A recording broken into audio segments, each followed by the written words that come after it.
Well,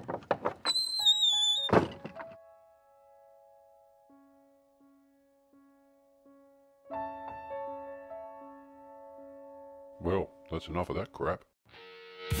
Welcome to Naked Zombie Paranormal Radio with your hosts, Brad Scott and Wadsy.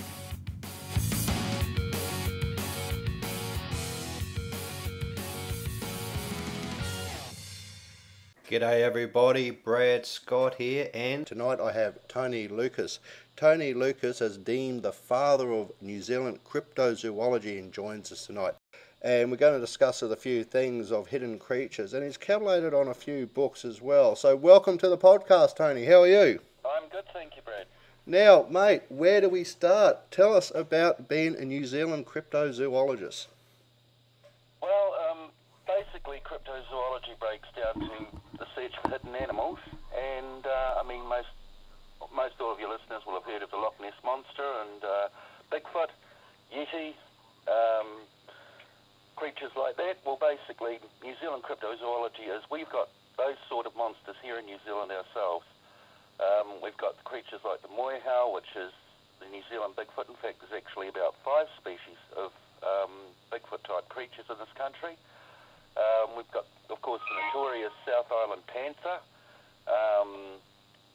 We've got the waitariki, which is a species of otter. The moa, of course, everyone's heard of the moa.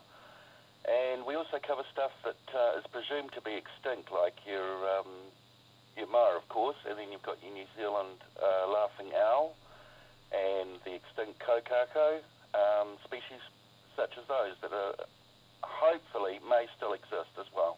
Have we received any proof in the last couple of years, mate? Because I know that the paranormal cryptozoology side of things has really picked up in here in New Zealand in the last few years. I mean, you've been in the field for over, how many years now? Roughly about 30 years. 30 years. Now, have you found that within that time we are discovering more and more about what we did have in New Zealand? Oh, most definitely. More and more people are actually starting to come to light and say, look, we saw this. Back in the early days, I think it was more a social stigma to actually say you'd seen a moa or you'd seen an ape man up in the bush or anything like that. And I think a lot of that stigma has fallen away now, and people are actually becoming more open about what they have seen. So people are actually saying that they have actually been seeing these creatures. Now, the documentary side of doing this must take up a lot of your time. You find that people are contacting you more and more now? Regrettably, no. We're not getting as much contact as we would like, for the simple fact that not many people actually know that we exist, for a start. And secondly, the major problem is not many people know that these creatures are actually in our country. So you're basically saying is, like, you reckon it should be very important, I guess, for the younger generation to actually start learning about, the creatures we used to have in the country that are probably extinct now. But maybe we should looking further into the possibilities and taking these reports a little bit more head on. Most definitely. I mean, our younger generation are the next up-and-coming people in this country. And if the tales of these creatures pass away with our older people, they'll be gone forever and lost. And that's one of my greatest worries, actually. In fact, it's one of the driving forces behind what I do, is the fact that this is part of our heritage, it's part of who we are, and it's gradually slipping away. So can you take me through, like, recent events that you have actually been associated with as far as the cryptozoology side here in New Zealand? Is there, just before we get on to that, I do have one question though. Are you finding that people within New Zealand are maybe too busy doing other things and actually looking at the cultural heritage side of the crypto zoo part? And does the zoos in New Zealand actually take this matter head on as well? Well, to answer the first question, I mean, heritage is important to New Zealanders. Right throughout our history, our past has been an absolute priority in this country. That's why we've got organisations like the Historic Places Trust and stuff like that zoos, well, I mean, take the case of the Canterbury lion. Now, that was actually looked at by experts from Arana Park to actually look for evidence of a large cat down there. So I would say personally that the zoos are actually taking some of this quite seriously, yeah. Well, that's good to hear.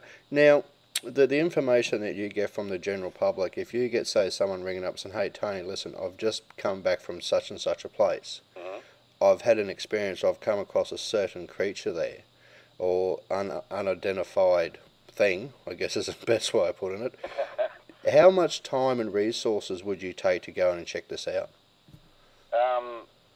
Depending upon what the creature was, I mean, I'd absolutely put full resources into it, but what a lot of people don't appreciate is when they contact me, they expect within 2 or 3 days for me to ring back and say, oh yes, you've seen some unusual creature, or oh no, it was just a stalk or something, you know.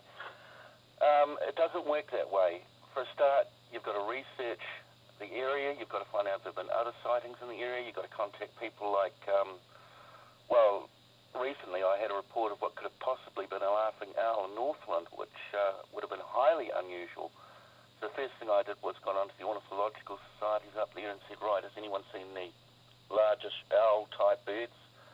I also checked out the newspapers up there to find out if anything had been spotted by anyone else. And you generally just go to ground and go full hog, but it can take months before you hear anything back.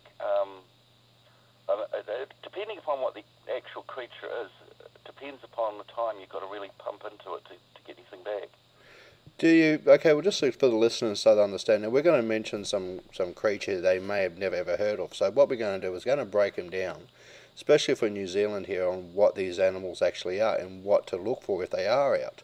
So I guess the first one we should look at is the laughing owl, mate. Now, not many people would know about this particular creature. Can you give us a bit more information on it, please? No problem. Look, the laughing owl is actually one of my favourite birds. It's a beautiful, medium-sized owl, not a large bird. It's got a light brownish plumage, and one of its key features was it used to let out a maniacal laughing cry as it flew during the evenings, and this was quite distinctive of a laughing owl. Now, they were mainly found in the South Island. There was a North Island subspecies of this bird, but that became extinct well before the South Island species. They were also found on Stewart Island as well, and around about 1884 they became extinct, 1884, 85. They started to decline rapidly, and within 40 years there was just no more laughing owls whatsoever. There have been reports from the South Island of what they call owl pellets, which is the regurgitated fur and feathers of what these birds eat. There have been reports of droppings. There have been reports of the occasional call, but there have been no sightings of the actual bird itself. And, you know, just because we haven't seen it doesn't mean to say it may not still be there. Okay, look, that's very good. Okay, look, to touch base on the laughing owl, Tony, it sounds like a really, really interesting creature, mate. Listen, what I am very interested in myself is the moa, the NZ Bigfoot. Now, you know yourself, a little while ago, a certain gentleman by the name of Mr. Hart, we won't get into the details of it, went into the Idaho Bigfoot conference. I mean, now, fantastic opportunity to go and do something like this. What is your take on the New Zealand Bigfoot? New Zealand Bigfoot, the moihau. Well, for a start, it's about 5 species, actually. It's not just the one species of moihau.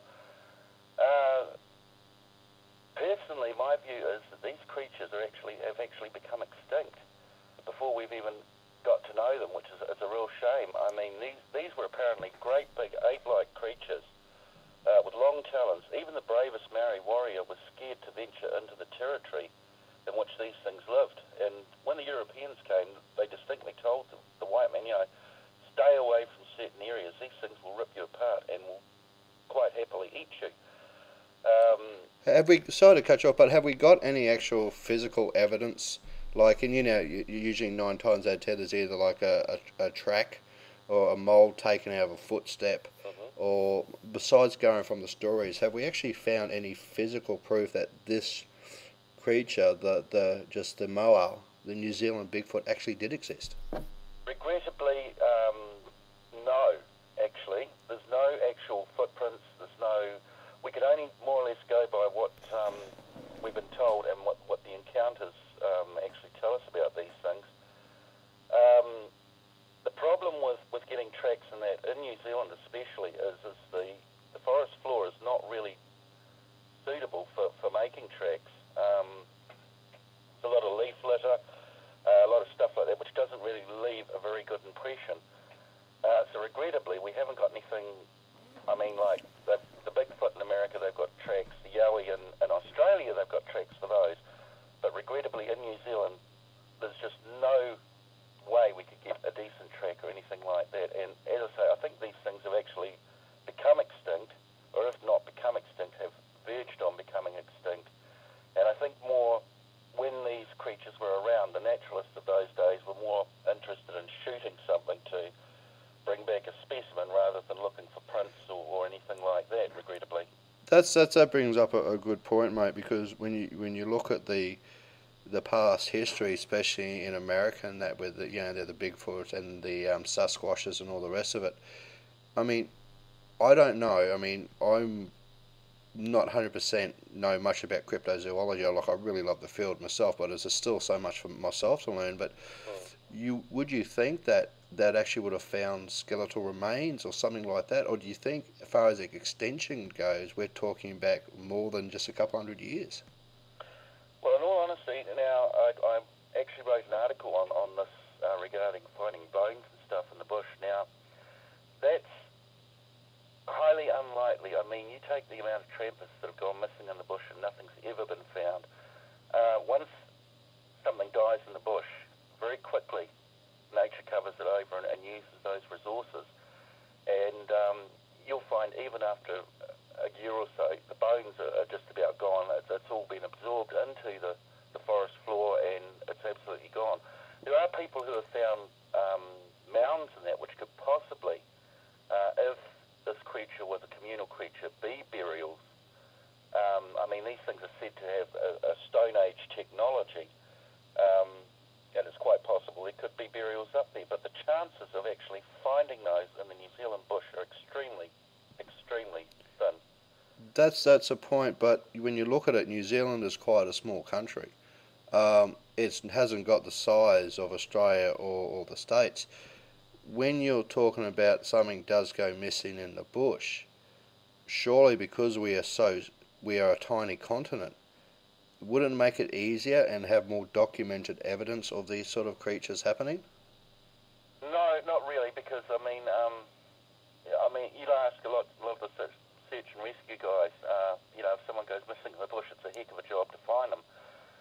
We've not got the land area, sure, but we've got dense bush here. Yep. And the denseness of that bush, I mean, let's face it, there are moose down in Fiordland. It's been proven.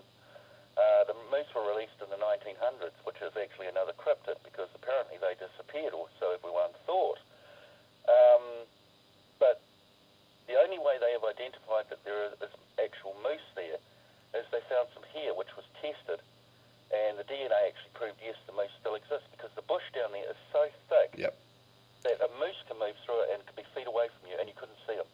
Because the reason I brought that up is that most New Zealanders know what the area is like. So the people who are listening to this from overseas who have never been to New Zealand, only really seen Lord of the Rings, don't really probably understand how thick the scrub here in New Zealand is. So, when we bring up these points, we've really got to dig deep and tell them how, it is hard. I mean, to track anything through New Zealand scrub. I mean, I've been on a few yowie hunts back in Australia.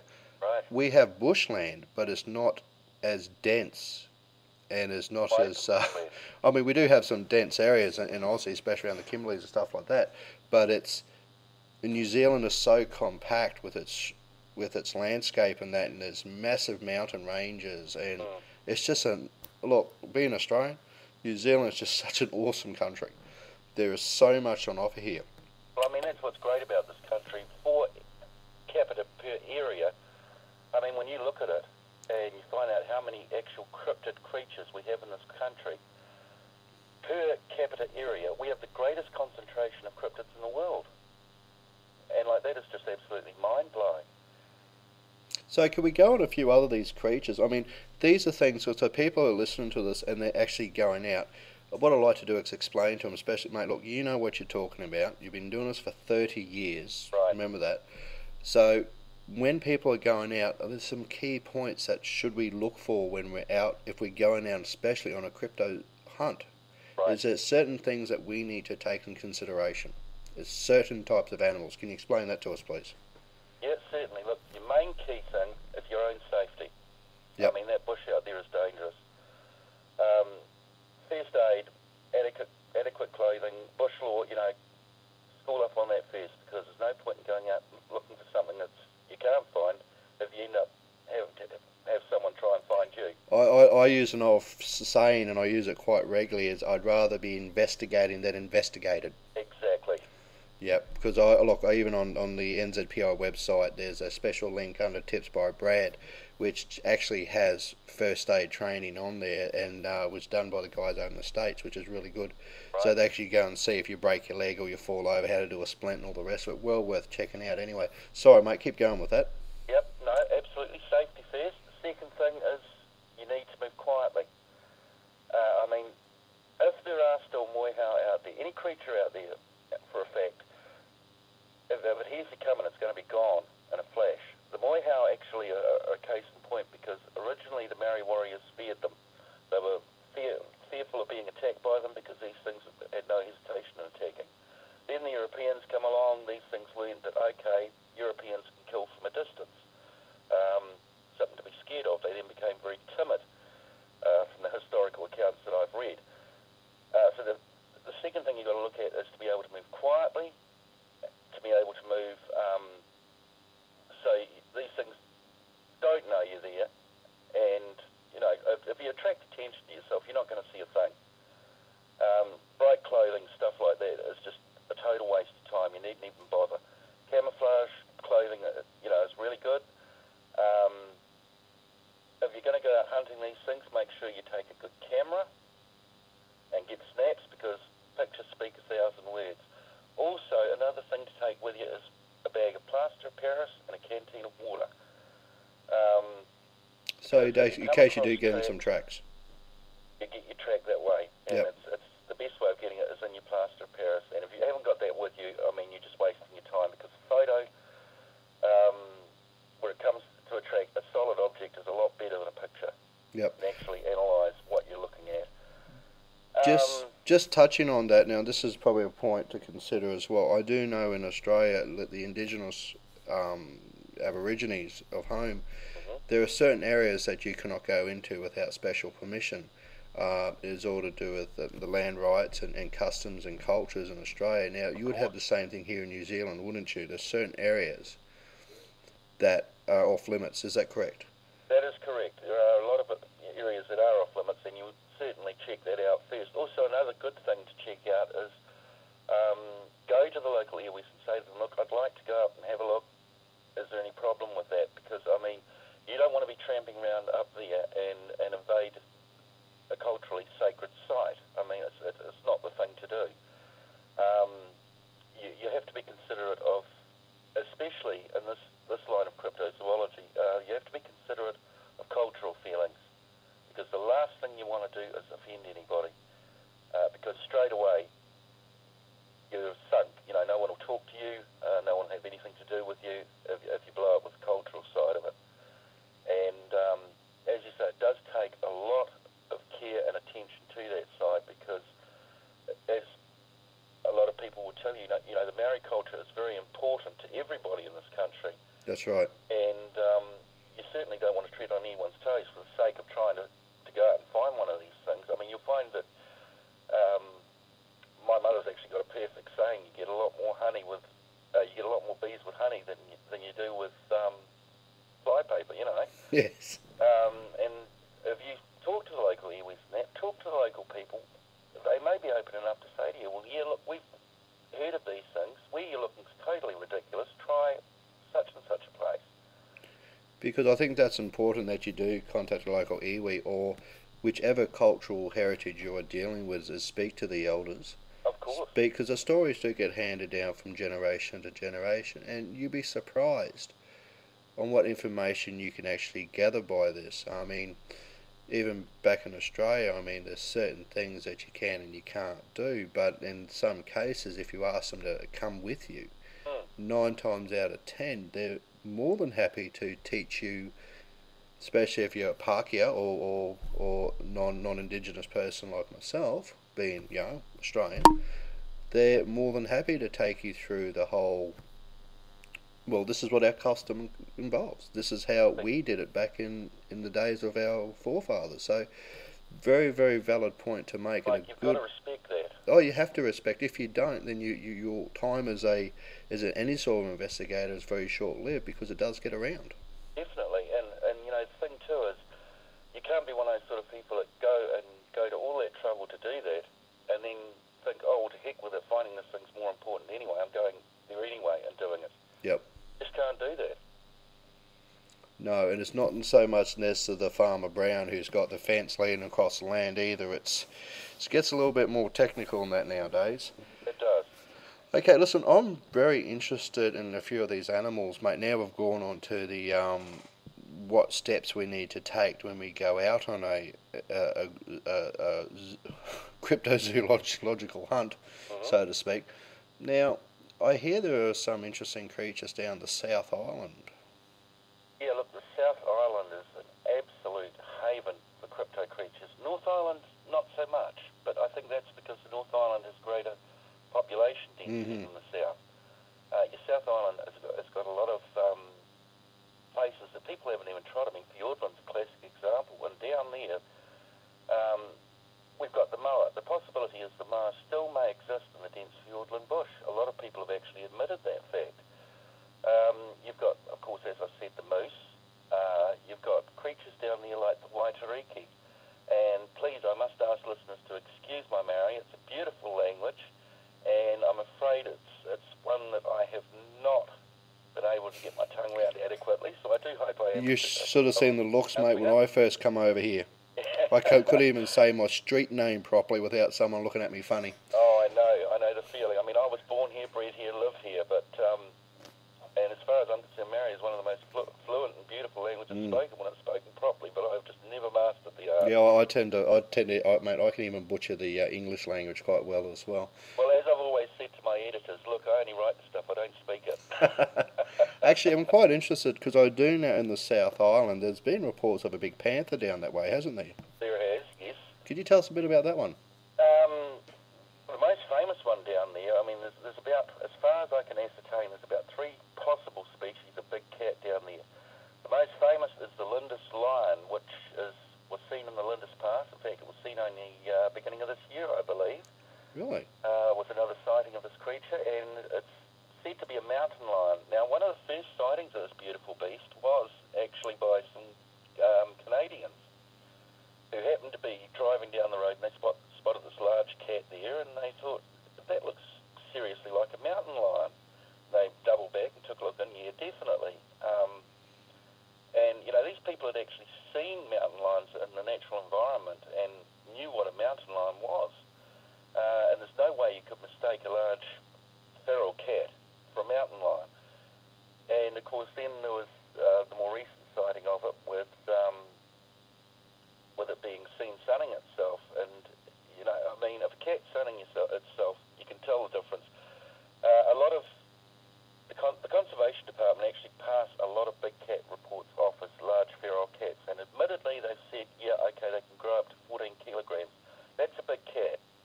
It is a big cat, but it's not as big as a mountain lion.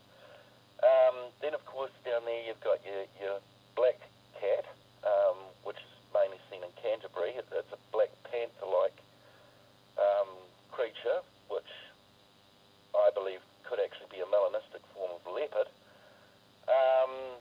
And then So basically you have to explain that now. What you're saying, so this is a leopard, just a black leopard, is that correct? black leopard, yeah. Yep.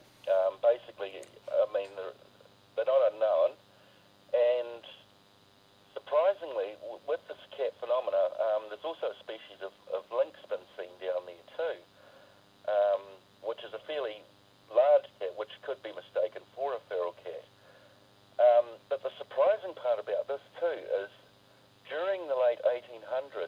South Island was an absolute haven for the Acclimatisation Society. They actually decided, right, we'll bring all these animals in and let them free and see what happens. And among those animals were species such as zebra, mongooses, animals like that, but also among them was the Australian marsupial cat. Now, the Australian marsupial cat is actually apparently extinct in Australia, although that's what the legend foretells, yes. And you know, there is a possibility, a slim possibility, that perhaps a remnant population of those marsupial cats did actually make it, and that's what's being seen today. So, do you reckon they were brought over? Well, it's quite funny because the big cat reports, unlike America and Australia and places like that have big cat reports in England, of course, Mm-hmm. we have more or less got a starting date for it here in New Zealand, and it all started around 1996. Only 1996? As recently as 1996. It was an escaped zoo animal, was it? Well, that's one of the theories. It's highly probable. The other thing is that they could have been smuggled in illegally. And of course, you know, they're cute when they're small, but when they get bigger, they'll eat as much as a couple of people. You sort of think about getting rid of that sort of thing. And of course, naturally, most people think, oh, we'll release it in the bush and things will be fine. Yeah, let it fend for itself, in other words. Well, that's right. And generally, it just doesn't work that way because, I mean, that's what they've done with the ferrets. Yep. And now ferrets are a major problem in this country. But the South Island too is good for the fact, for big cats, that there is plenty to eat down there. I mean, you've got heaps of rabbits, you've got an abundance of possums, and one sighting of big cats down there actually mentioned cubs. So if there is a big cat living in the South Island, it's actually a breeding population. And there's more than enough food down there to sustain it. Because actually, while we're here, we'll give your website a bit of a plug there, Tony. Yep. Mate, now, you've actually got some photos of this cat on your website, haven't you? I certainly have. On the front page is actually a photo of of one of the big cats from down south, and it was one of the recent photos that was taken. There's also a section on there too by a chap called Tony Lucus. He's actually a friend of mine who specialises in big cats. Yep. No relative, but that's his absolute speciality. And a good article on there by him that was actually published in Investigate magazine. He gave me permission to publish it on the website as well. But the photo on the front page is actually of the new sighting of the Lindis lion, and to me it's a reasonably convincing photograph. No, well, look, I've seen the photograph, and I'd like to. It looks very, very interesting, actually. Look, because I can't comment on it, unfortunately. But listen, Tony, would you like to look? So we're going to go for a break soon. So you want to give your website a big plug, please, mate? Yeah, sure. The website is NZ Cryptozoologist 0.tripod.com, and it's full of our wonderful beasts. No, look, it is definitely a very interesting website. I've been there a few times myself, and I'd like to have a bit of a scour around. Listen, we're going to go for a quick break right now, and we'll be back after these short messages. G'day, Ben Green from ZPI here. How's your mum? Hey, listen, if you've got anything interesting to show us, send it through to Brad, because he's got nothing else better to do. Just go to www.nzparanormal.com and send us your interesting happenings. Okie dokie, over and out. And we're back with the NZPI Paranormal Radio Show. I'm your host, the delightful Brad Scott. Well, that's what I like to tell everybody, but they don't always believe me. And I have Tony with me. Tony is been known, and this is true, known as a father of New Zealand cryptozoology, which is quite a nice title to have. And Tony, we are back. Mate, I like saying that word a lot. I'd like to talk about now the giant lizard.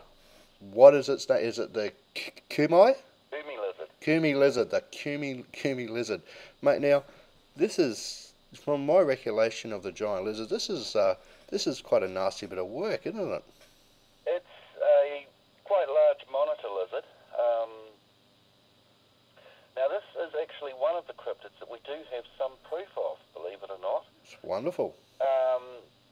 The Inslaw Caves down there, apparently they actually found a part of the rumus, which is part of the lower jaw, of a large monitor-type lizard in central Otago, and people have been reporting these large 5-6 foot monitors, generally yellowish in colour, and these things hang out around water. They seem to like water and will slide in and swim away.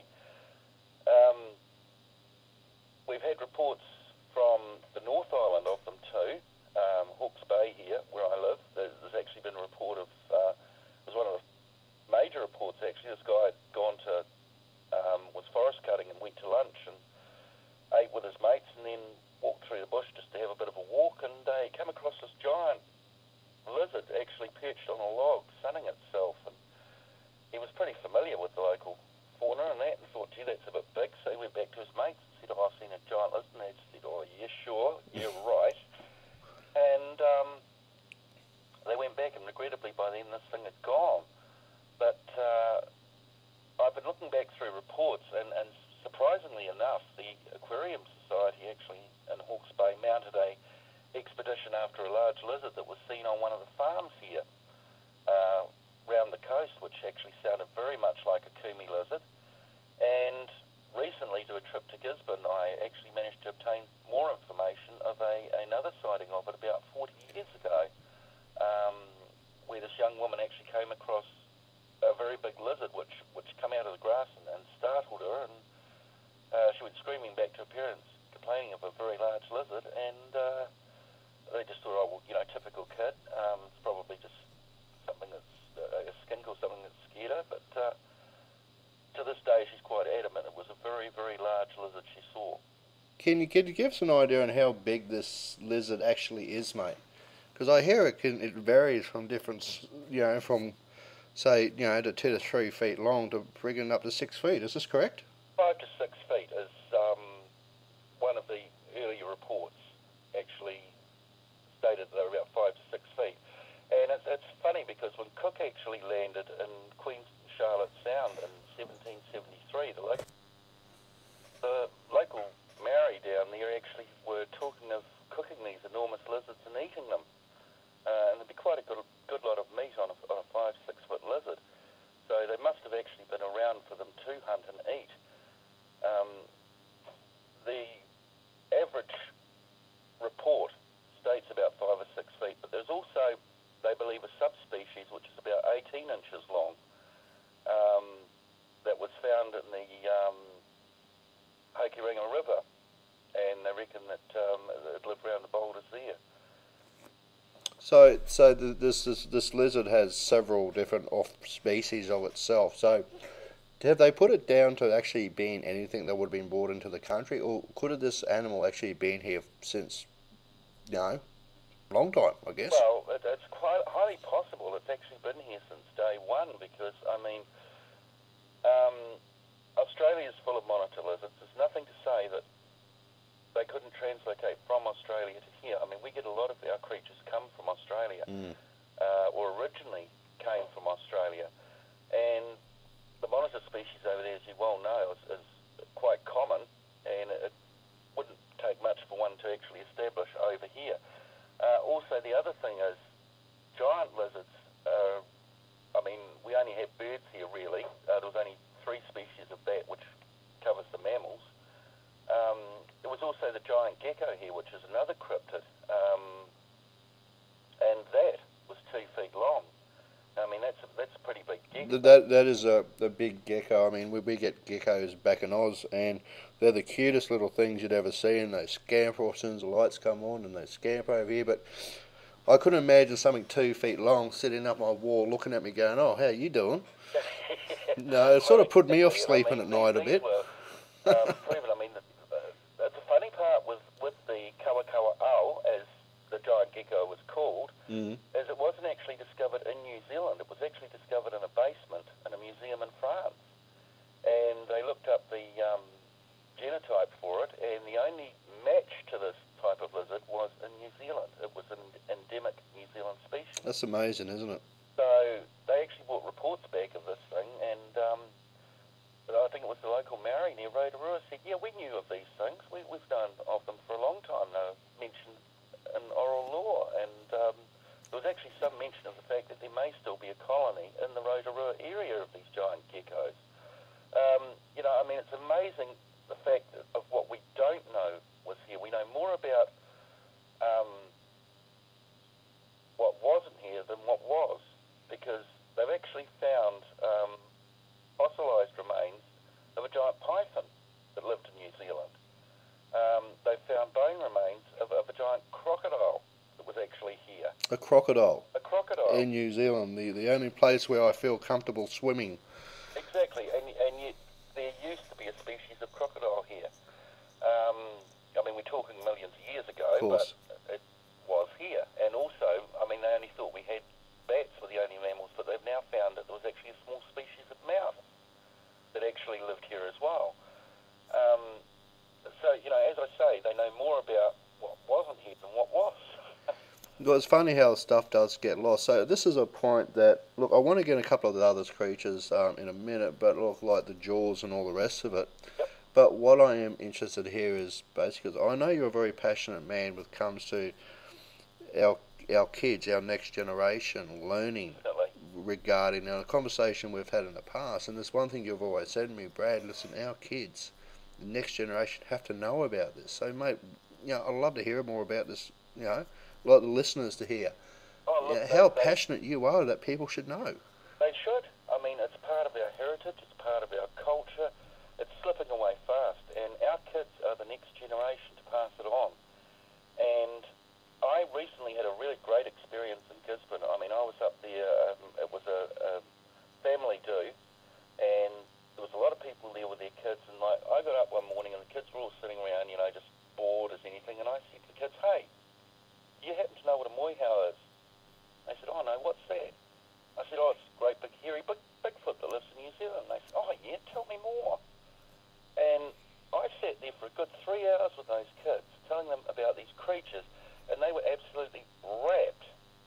And for the rest of the day, these kids just followed me around everywhere going, oh, Uncle, tell us about the moihau, tell us about the king lizard. And, these kids want to know these things because it's exciting to know that we've got Bigfoot in this country. It's not just something that the Americans have got. Hey, we've got it too. I mean, but schools can contact you, can't they? I mean, this is part of what you do, is you actually go and you can give lectures on the stuff, because you actually went away and you did courses on the biology side of things as well, didn't you, mate? Yep, I've studied biology. I mean, there's no point in knowing about these creatures if you don't understand what's behind them.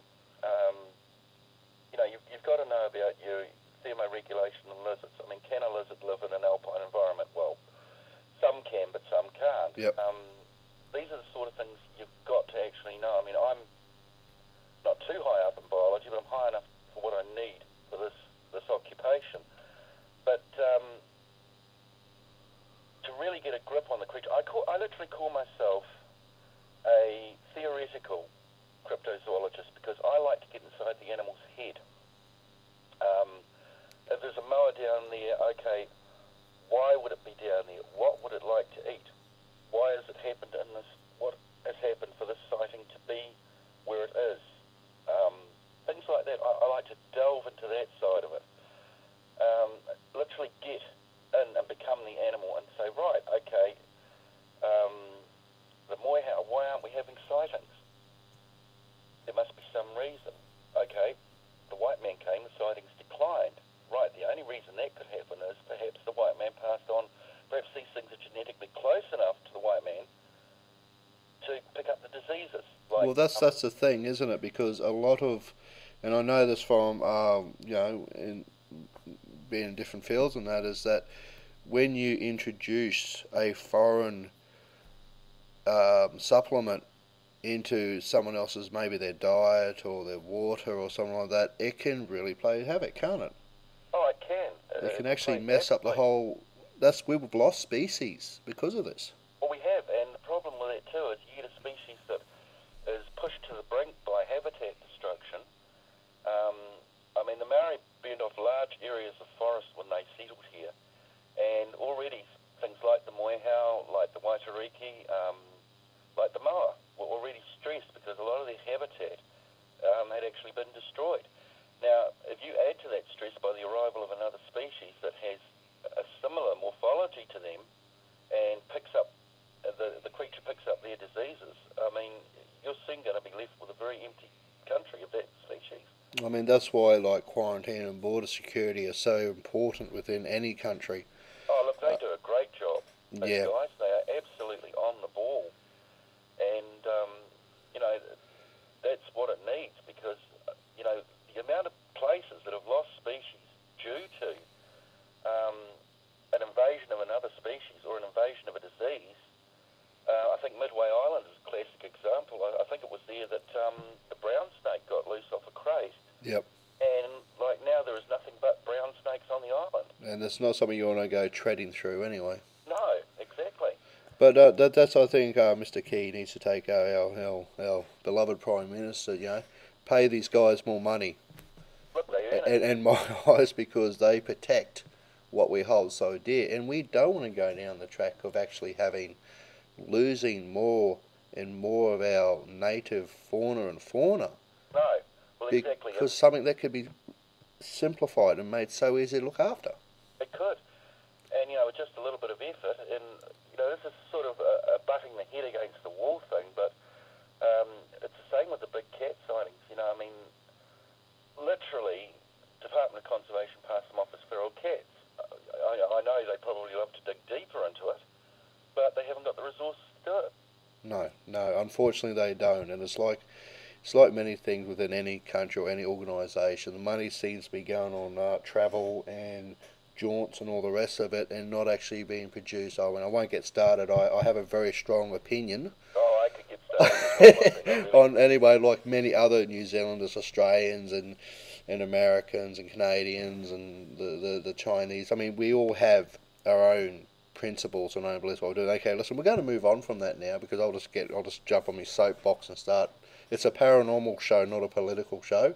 Well, look, what actually happens is I'm a member of the CFC, which is the Centre for Zoology in England. Yep. And I'm the New Zealand representative. And the CFC over there has got a major thing going. I mean, they've got a museum over there they built up. Once a year they hold a weird weekend to actually raise funds for expeditions. They've searched for the Mongolian death worm. They've been all sorts of places, giant anacondas. Okay, look, Crazy, you mate, got to but tell. they're important. Sorry, Tony, you got to tell people about the Mongolian death worm. I just think yes. this is absolutely brilliant. It is. It's a brilliant thing. It's not a New Zealand thing by any means, but it is one of the strangest tales and animals I've heard of. This worm apparently lives under the sand, about 2-3 feet long, and lives in Mongolia. And it's a very nasty little thing because apparently it can spit an acid, which dissolves the flesh very, very easily. Highly carnivorous, and these things also have the added benefit is that they can throw an electric shock, which can actually kill a camel. I mean, these things have a powerful zap. And their native name, which offhand I couldn't even vaguely pronounce, actually means cow intestine, because that's what these things look like. They actually look like a cow intestine. Look, if anyone's interested, jump on the web, look up Mongolian death worm, because they're absolutely, they're the creepiest, weirdest things, and it's not something personally that I'd want to go chasing after, but there's been a few people who have in their time. Well, Richard Freeman from the CFZ was actually one of the guys that led an expedition to Mongolia to try and look for the death worm, and he said it's just one heck of a place to look, you know. Oh, yeah, it's just mind-blowing. Look, to people who are looking to get into cryptozoology as a field, and look, I've been doing it for a couple of years, not as long as I've been doing the ghost side of things, the UFO side of things, but it's always been a real interest of mine. But there is so much out there that you can learn of people like Tony Lucus, guys. There are so many good websites out there, and these people are always interested in giving you a hand and giving you advice. Isn't that right, Tony? Oh, look, we're more than welcome to encourage people. You know, that's our job. Our job is to get this out there and to encourage people to find out what's out there. I mean, not only in our own country, we've got some pretty neat cryptids here, but there's also worldwide, there's a heck of a lot of really neat cryptids, really weird stuff. And some of the stuff is actually quite freaky, but the Michigan dog man, now that's, that's real cool. It's like a werewolf, but it appears every 7th year in 10. And I've actually got a granddaughter here. She's 8 years old, and she's in love with the dog man. She's actually said to me, look, if Bigfoot and dog man got together, I hope dog man beats the heck out of Bigfoot. That's a beautiful kid's imagination. But oh, yeah. I mean, Tony, we can get into the Mothman. We can get into, the Loch Ness Monster. The Americans have a few lakes over there that are meant to have the same thing, like Big Blue and all the rest of it. There are so many, and mate, I'm really going to have to get you back. It'll be a pleasure. Because, mate, we're only just scratching the surface of cryptozoology here. What we'll do is, we've got another about...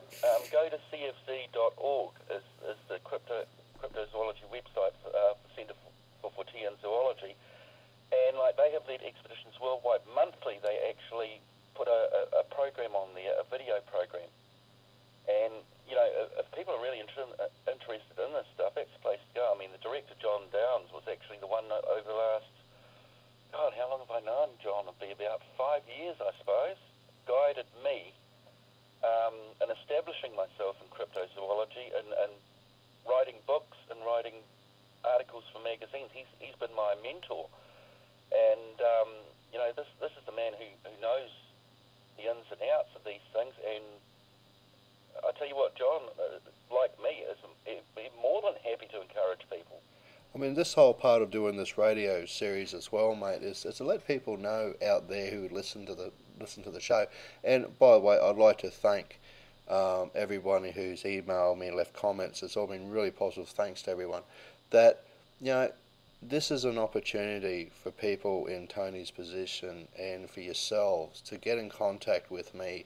Tell me your story. Get the word out there and what you do, because I think the paranormal field really needs a boost of positive reinforcement, because it is such an interesting topic. Now, listen, Tony, we've got about 12 minutes left to go, mate, on tonight's show, before we have to wrap it up. Now, listen, I'm going to take a step back into New Zealand here. Listen, what we'll do in very shortly, I'll get you back, and we'll speak about a more global side of cryptozoology. How does that sound? That sounds great. Actually, okay, so I want, mate, my favourite cryptozoology, tell us getting late, I'm tired, is Jaws. Now let's explain what Jaws is, mate. I'll let you take this one.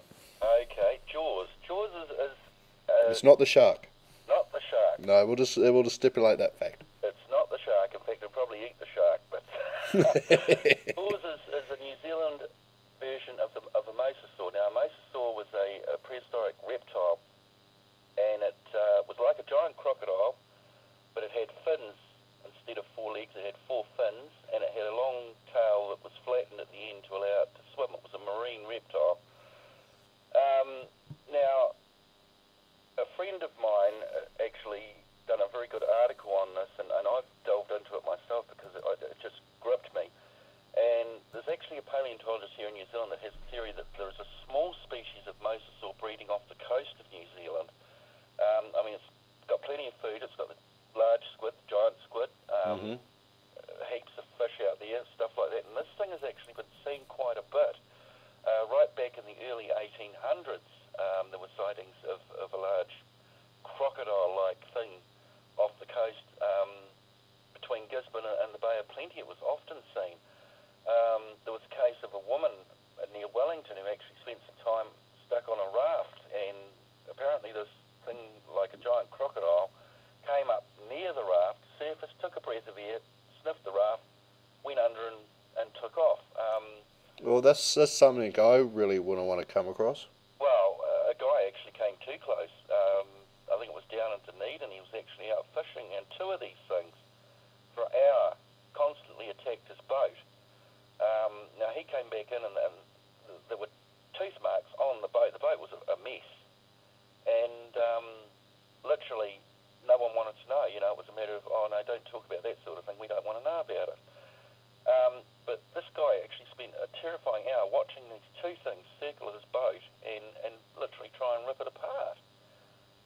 People just don't make up stories like that. No, it's amazing, but a lot of people tend to brush it aside as well, mate. They may have experienced something that, you know, they just keep to themselves. I mean, in any field of the paranormal. So I think it's important that, you know, they contact people like yourself and ask the questions. Well, that's right. That's basically what we're here for, is to put this on record so it's not lost for prosperity, and to try and find answers to these questions. Are these things out there? And, you know, I mean, nothing would give me more delight. I would actually hang up my shingle tomorrow if we found a giant mosasaur out there. I'd be quite content. I mean, it was the same situation as New Zealand, as the mountain gorilla in Africa. Now, I mean, until the 1920s, that was considered the Bigfoot of the time. It didn't exist. There were reports of giant apes in Africa in the mountains, but no, it couldn't possibly exist until they actually found one and brought a gorilla back. You know, all the time, every year there are more and more species being discovered, and some of them are, I mean, this year I think there's been 3 new species of whale discovered they didn't realise existed. No, it's amazing how much we miss, isn't it? It is. And, you know, that's the thing. I mean, a lot of the zoologists are looking at the smaller picture and missing the big picture. And, you know, the big picture is okay, yes, some of these things may be extinct, but some of them may not. And there are still species out there yet to be discovered. I mean, we literally, the shock troops go in and try and find these things, and then it's handed over to a zoologist if it's found. I mean, look, basically what you do is, mate, you're a free service, aren't you? We are. I mean, you will take the time. I mean, like, I guess someone like myself, I don't investigate everything that comes along. Yep. Because you are restricted by finances and time and work commitments and all the rest of it, because we just don't have the luxury to go and do this full time. Well, I don't. So how would people get in touch with you? Just by going to the website? And what do they need to tell you? What's the breakdown of what they need to explain to you and how you can help them? Yep. Look, you know, as for funding, you're perfectly right. I mean, I'm self-funded, and being disabled, I'm actually on a disability benefit, so I've got to sort of make things stretch out of that for field reports and stuff. But you know, you won't get funding off anyone in this country for this sort of thing. Overseas, they look at it more seriously than they do in this country. But if anyone finds something unusual or wants to report anything unusual, if they go to my website, there's a link on there to either email me or there's my cell phone number on there to ring me. I'm more than happy to talk to anyone about anything they've found. Basically, if they've found something, write down what you've seen in an email, preferably a good idea of where you've seen it, not just sort of along the state highway somewhere I spotted something, but the closer you can get to a location, the better it is for me. Basically, the time of day, the weather conditions, what you've seen, how it reacted, or even if, you know, something happened 20 years ago, what you remember of that account could be important, because perhaps someone else saw the same thing. And I mean, I don't mind spending hours and hours going through reports to find 2 that match up. You know, that would be an absolute... Yes, it's the unseen time that we seem to lose track of, isn't it, mate? It is. But look, I think that's absolutely just wonderful. Listen, and by the way, folks, if you go to my website, you'll actually find Tony's link and a write-up that I put on Blogs and Posts, and you'll find his link on the front page of my website. This is how impressed I am with NZ Cryptozoology. I think it's important that all aspects of the field should be looked at, and especially cryptozoology, because it just doesn't get the attention as, say, like ghost hunters would or something like that would, does it? No, it doesn't seem to hold the media's attention, and that's sad, really, because, I mean, you know, there are a lot of programs around like Monster Quest and stuff like that that dramatise all this sort of stuff, and I mean, it's not all beer and skittles like they make it out. It really isn't, and, you know, we're comparable to anything overseas. Oh, definitely. You know, I don't see why all the accolades should go overseas when in our own country we've got things just as marvellous and just as mysterious. I mean, I think, look, you're spot on. Listen, what we're going to do is, mate, we've only got about 3 minutes to go. Now, personal experience, Tony, what have you come across in your time doing this, mate, that has just left you gobbed and wild or that type thing? Yep. What's happened to you, mate, personally within this field? Personally, you know, I mean, I've never seen any of these things personally. The thing that originally kicked me off was a wow event. I mean, I had two uncles that went up in the bush and actually had an encounter with a moehow. These guys were pig hunters and you know, bushmen. They weren't scared too easily, and yet it terrified them so badly that they wouldn't talk about it. It took me years to actually glean bits and pieces from the family of what actually happened. And that kick-started me into this. But, like, you know, it's when we get reports, like a lady wrote to me about the laughing owl that she saw in Northland. It gives me a bit of hope, you know, that perhaps somewhere there may be a small colony there. When I see reports like the Lindis lion and actual photos, you know, those are wow moments for me. They really are.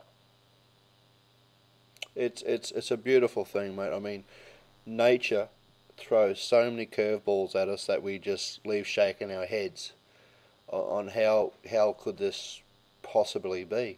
And people shouldn't poo-poo the idea that we could have our very own New Zealand Bigfoot. We could have our own large lizard or our big cats. I mean, with this country, there's just still, like you said, such dense bushland and places that are so inaccessible. And that's what makes this country so great. You know, I mean, it's not, every inch of it hasn't been covered, and yet it's a small country. But, hey, you know, there's still areas out there that no man's set foot in. No. And that's the wow factor in this. Okay, mate, listen, we've got about a minute to go. Just quickly, one more big plug for your website and how people get in contact with you and all the rest of it. And then, mate, go for it. Okay, excellent. NZ Cryptozoologist 0.tripod.com, and I tell you what, if you get on there, you're going to see some amazing sights, you're going to read some amazing stuff, and it's like the animals themselves, it's hidden from our history, so you're going to be learning something new, and like, you start talking about this stuff among people, it's going to snowball, and you're going to get the wow factor yourself. Alright, listen, Tony, we're going to have to call it quits there tonight, mate. Listen, I'd like to thank you for joining me for the radio show tonight. Absolute pleasure. My pleasure. Must get you back on. Now, you go to the website. I'm your host, Brad Scott, the big bald fella. More than happy to hear from us. If you have anything you wish to send to us, please do. Photos, emails, whatever. If you've got questions for Tony, even if you can't get through to him, get through to me. I will pass them on to you. Tony, mate, fantastic having you on tonight. Thank you for having me. You have a great night, and thank you for everyone listening to the radio show. Cheers.